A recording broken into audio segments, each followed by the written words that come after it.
Sveiki, mėly žiūrovai. Ar galite įsivaizduoti kataloną kalbantį lietuviškai? Ne? O jis egzistuoja ir ne tik kalba, bet ir mus lietuvis nepaprastai įkvepia. Šią savaitę Pasaulio Lietuva vėl Ispanijoje. Atskleisime neįtikėtiną istoriją apie Rožę Burulį, tikrų tikriausią kataloną su lietuvišku prieskoniu. Išgirsime, kodėl jis išmoko lietuvių kalbą ir ko mes lietuviai galime pasimokyti iš katalonų. Tad keliaukime į svajonių miestą, kur tarp ispaniškų parkų skamba lietuvių kalba. Trečiasis Pasaulio Lietuvos nuotykis Barselonoje prasideda. Tiesa, mes norime girdėti ir jūs. Jei turite ką papasakoti, rašykite info@pasauliolietuva.tv. Padėkite mums augti, užmeskite akį. Pamėkite ir dalinkitės mūsų turiniu socialiniuose tinkluose. Esame pasirengę bendrauti bei bendradarbiauti.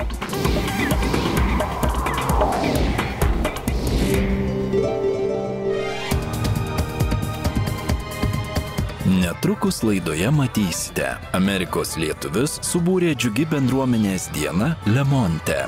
Katalonijoje įsikūrusi Renata Valeckienė įsitikinusi, svetur gyvenanti jaunoji lietuvių karta keičia požiūrį į lietuvybės puoselėjimą. Čia ypatingai iš tų jaunų šeimų, tai jie kaip tik su leliukais eina į tą mokyklėlę ir jie, reiškia, jiem yra poreikis didesnis.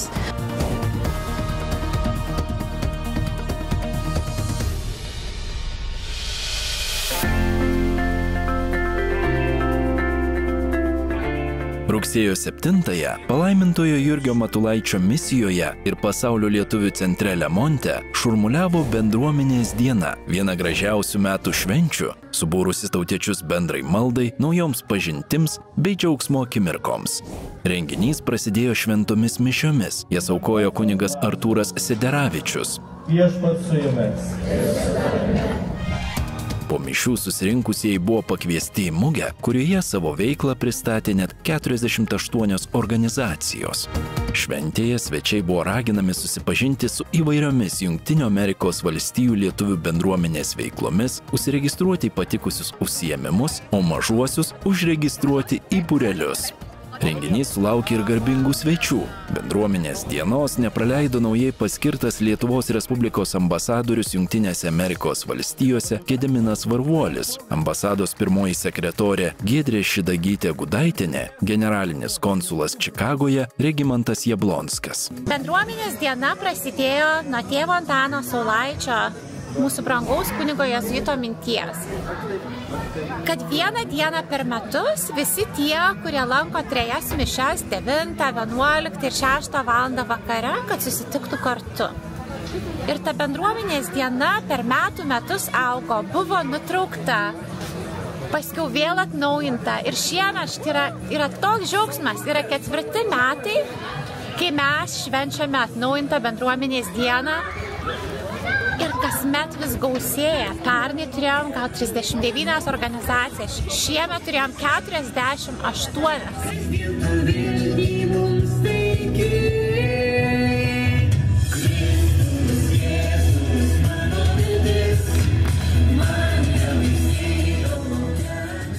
Ir yra tokia fantastika jausti tą bendrystę, draugystę.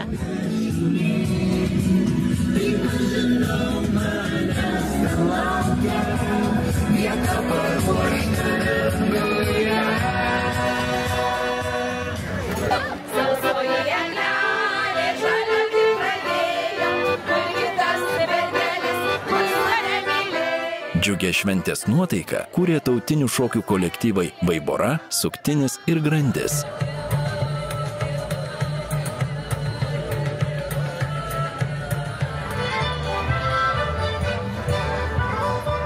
Labai smagu, kad Pasaulio lietuvių centras ir Matulaičio misija daro bendruomenės dieną, kuris sujungia tiek daug organizacijų, kurios gyvena čia Pasaulio lietuvių centre, renkasi, repetuoja, būrėsi, kuria įvairius renginius.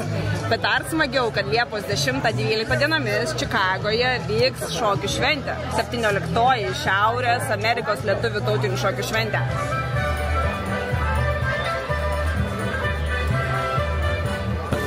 Labai nuostabiai ir mišios labai, ir šokiai labai smagu.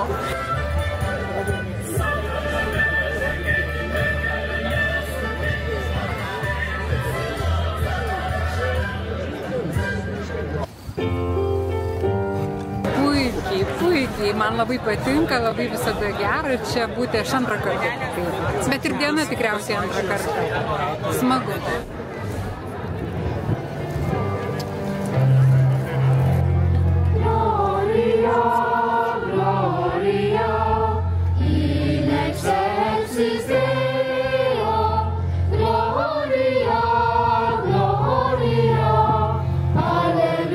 Kviečiame visus tapti pasaulio lietuvių centro nariais. Pasižiūrėkite, kokia graži šventė, ypatinga šventė šitoje vietoje.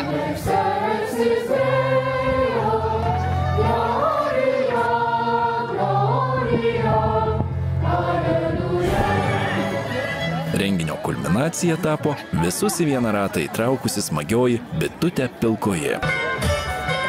Šypsenos, šilti pokalbiai, stipri bendrystės dvasia dar kartą parodė, kokie vieningi lietuviai yra išeivijoje. Bendruomenės diena Lemonte tapo ryškiu įrodymu, kad tautiečius Amerikoje jungia ne tik bendra kalba ir kultūra, bet ir noras kartu kurti ateitį, nepamirštant savo šaknų.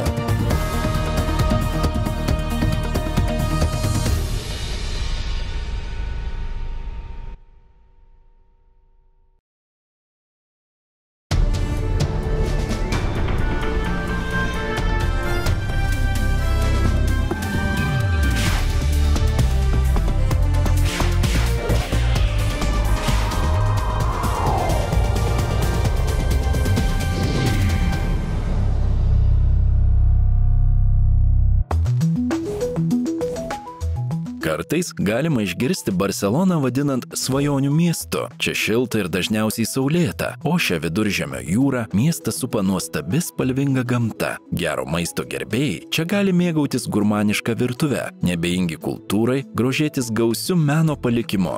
Nors mūsų tautiečiai Katalonijos sostinę dažniausiai renkasi įsimintinoms atostogoms, yra ir tokių, kurie šiame krašte mato galimybę užsidirbti. Labirinto parke sutikta Renata Velickienė, viena iš tų, kurią Barselona suviliojo dėl ekonominių priežasčių ir nepaleidžia jau daugiau kaip 20 metų. Susiklostė tokios aplinkybės, Lietuvoje gyvenom, atrodė ir normaliai, ir pasiturinčiai, ir visa kita, bet atsirado tokia skolelė, kurios niekaip iš algų nėjo padengti.